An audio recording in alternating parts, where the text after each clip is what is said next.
In this video, we'll discover about the clutter effect. These days, we've all become more used to living with a lot of things in our lives. Yet those things can get out of control and can lead us to feeling overwhelmed, becoming less productive, struggling to focus, and lacking in motivation. This is the clutter effect. Yet many people have no idea just how disorganized their lives have become. They've become so used to juggling the many elements in it, from relationships and children to careers and friends, that they can't see the woods from the trees. Eventually, though, the confusion will become so great that they won't be able to function effectively at all. Therefore, knowing what clutter actually is, how to identify it, and how to eliminate it lies at the heart of achieving overall happiness and success. What is clutter? When you think about clutter, you probably imagine piles of magazines and paperwork strewn over your countertops and mounds of junk on the stairs waiting to be taken up. It's true that this is clutter, but it's only the physical kind. Your mind can become cluttered too. Intrusive thoughts, an ongoing list of must-dos, regrets of missed opportunities, unfinished work, and worries about things that might never happen are all examples of mental clutter that make us feel out of control. The less organized your mind becomes, the less you feel able to deal with the challenges that life throws your way. There is an endless cycle formed between physical and mental clutter. The more disorganized your mind, the more disorganized your home, workspace, and life in general will become. Meanwhile, if you're living and working in a cluttered environment, it's inevitable that your mind will become cluttered and disorganized too. The vicious circle leads to ongoing problems as you lack the ability to break the chain, get rid of the mess, and take your life back. Which areas of your life does clutter affect?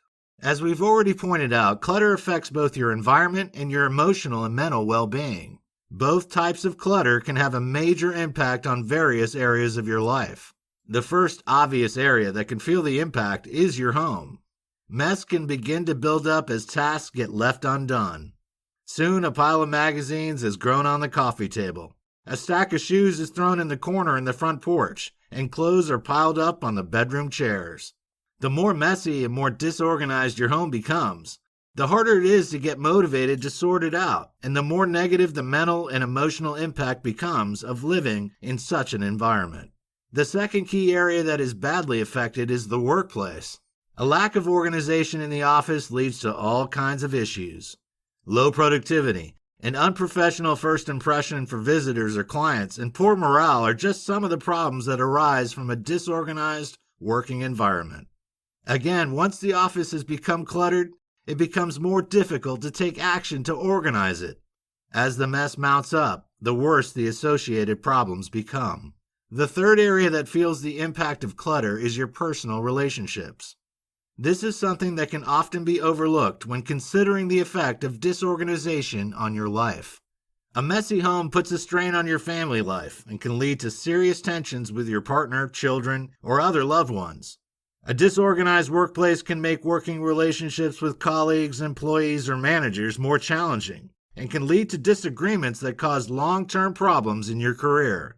Not only that, but clutter in friendships can lead to toxicity, further stress, and even more obligations that need to fit into your already overloaded schedule.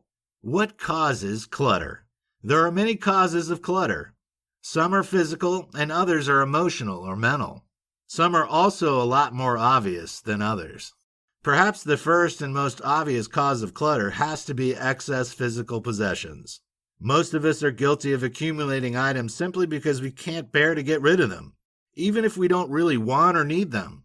There are gifts that we receive for birthdays and holidays, souvenirs from vacations gone by. Odds and ends have piled up over the years that should really have gone in the trash, but which have, inexplicably, been put in a drawer or on a shelf for later and allowed to remain there. The trouble with this type of clutter is that it builds up slowly over time, so you don't really realize how much it has gotten out of hand until one day you look around and see the extent of the problem. The second cause of clutter is having excessive commitments in your schedule. We've already mentioned how busy modern lives have become. Whereas in the past, lives were much simpler. People went to work, came home, spent time with their family or their friends, and then went to bed ready to do it all again the next day. These days, there is so much more to consider. Careers have, in many cases, become considerably more high-pressured, with the expectations placed on workers at all levels much higher than ever before. Family lives are also more complex than ever before, with many people having divided or blended families. Struggling to fit in contact with children, dealing with stepchildren, or having to handle an ex-partner along with a current one can all increase the pressures on everyday living. Then, of course, there are all the other elements that weigh on our minds. An endless stream of social media and 24/7 access to news can easily lead to us becoming overwhelmed with negativity.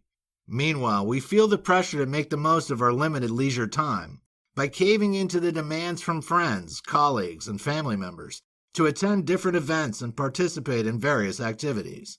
Add to this the additional pressure that we pile on ourselves to work out, to improve ourselves, and to be the best that we can be in every respect.